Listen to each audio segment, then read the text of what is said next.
جہاں free lancing کے بہت زیادہ فوائد ہیں خواتین و حضرات، وہاں پہ تھوڑے سے ڈس ایڈوانٹیجز بھی ہیں، زیادہ نہیں پر ہیں ضرور، اور ان کے بارے میں آگاہی دینا نہایت ہی ضروری ہے، کیونکہ اگر آپ ان ڈس ایڈوانٹیجز کو فیکٹر ان نہیں کرتے اپنے فری لانس کریئر میں، you can run into serious problems such as health problems. وہ کیسے؟ آئیے اسکرین پہ، جیسے سب سے پہلے میں آپ کو یہ پوائنٹ ہیلتھ سے related, you compromise on your health, اس میں ویسے تو سیلف ایکسپلینیٹری ہے کہ جتنا کام کریں گے تو اس کے لیے ظاہر ہے بیٹھنا پڑے گا۔ ڈیجیٹل فری لانسنگ تو مطلب ہی یہی ہے، کمپیوٹر کے سامنے اسکرین پہ گلوڈ رہنا اور اپنا کام کرتے رہنا۔ بٹ دوستو، اپنی صحت کو تو نہیں کمپرومائز کرنا، یہ بہت ضروری ہے کہ اس ڈس ایڈوانٹیج کو سمجھا جائے اور ایٹ دا سیم ٹائم اس کے لیے کوئی ترکیب لگائی جائے۔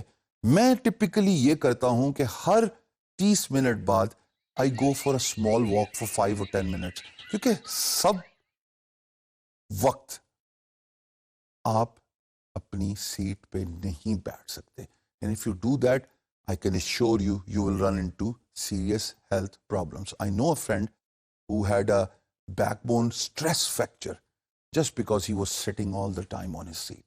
پلیز اپنی صحت کا خیال رکھیے، جان ہے تو جہان ہے۔ دوسری بات یہ بھی ایکولی امپورٹنٹ ہے، you are working almost 24 hours. میں نے آلموسٹ کا ورڈ یوز کیا، اس کا یہ مطلب نہیں کہ آپ واقعی 24 گھنٹے کام کریں گے، لیکن دیکھیے جتنا آپ بڈ کریں گے اتنے ہی آپ کے چانسز ہیں کمیونیکیشن چینل امپلائر کے ساتھ کھلنے کے اور پھر آگے بات چیت ہونے کے اور پروجیکٹ ون کرنے کے۔ تو آپ کو ہر وقت جب پیسہ ایکسائٹ کر رہا ہوتا ہے، نیو پروجیکٹس ایکسائٹ کر رہے ہوتے ہیں، تو آپ آلموسٹ 24 گھنٹے ہی کام کر رہے ہوتے ہیں۔ اس کو اوائڈ کیجئے۔ اگین، آپ کام کے لیے نہیں بنے ہوئے، یہ بہت امپورٹنٹ ہے اس فیکٹر کو سمجھنا۔ اپنے ماڈریٹ اپروچ کو اپنائیے، جو میانہ روی ہوتی ہے وہی ہمیشہ سکسیسفل بناتی ہے۔ کسی بھی چیز کی زیادتی، اس کے نقصانات بہت برے ہوتے ہیں۔ تو کائنڈلی کلاک پہ رہیے، صاف کام کیجئے، ایمانداری سے کام کیجئے، do not overdo it. یہ جناب جو تیسرا ڈس ایڈوانٹیج ہے، نا this is something I have personally experienced, isolation from the society. میں اس کا بہت بڑا وکٹم تھا، وکٹم ان اے سینس کہ جس طرح میں بڈ کرتا رہتا تھا، رسپانس آتا تھا، میں اتنا ہی کمپیوٹر کے سامنے گلوڈ رہتا تھا۔ ہاں، میں نے یہ ضرور کر لیا کہ اپنی کرسی تبدیل کر لی، ڈیسک ٹاپ سے میں لیپ ٹاپ پہ چلا گیا، اپنی سٹنگ ارینجمنٹ میں نے تبدیل کر لی، but at the same time جو نقصانات تھے وہ یہ تھے کہ میں کمرے کے اندر ہی بند تھا۔ یہ تصویر آپ کو سب کچھ بتا دے گی۔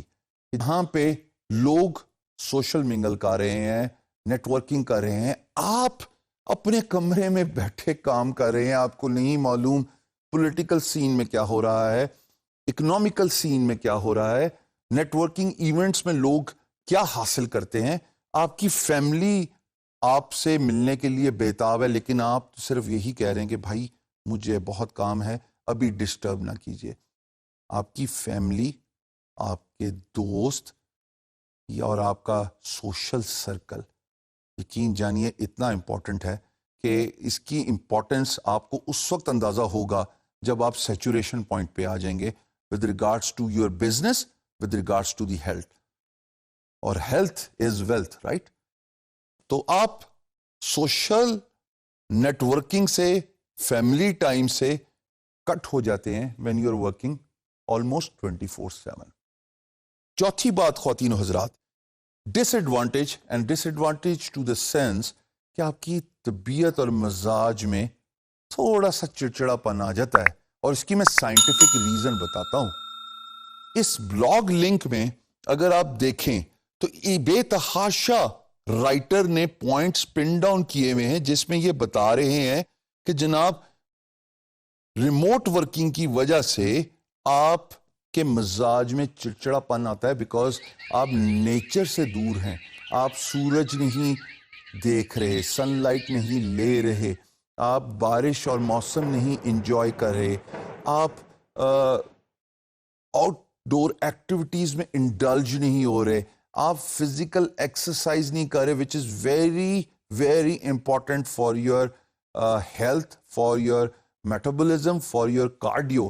آپ 24 گھنٹے اگر اپنی اسکرین پہ بیٹھے رہیں گے کمپیوٹر کے آگے اور دنیا سے کٹ کر کے رہیں گے تو آپ کے مزاج میں چڑچڑاپن آنا تو لازمی ہے. اس کا طریقہ کار یہی ہے کہ پلیز اپنا ٹائم ایلوکیٹ کیجئے سینسبلی اور سمارٹلی, کام کیجئے لیکن ایٹ دا سیم ٹائم اپنی صحت کا بھی خیال رکھیے.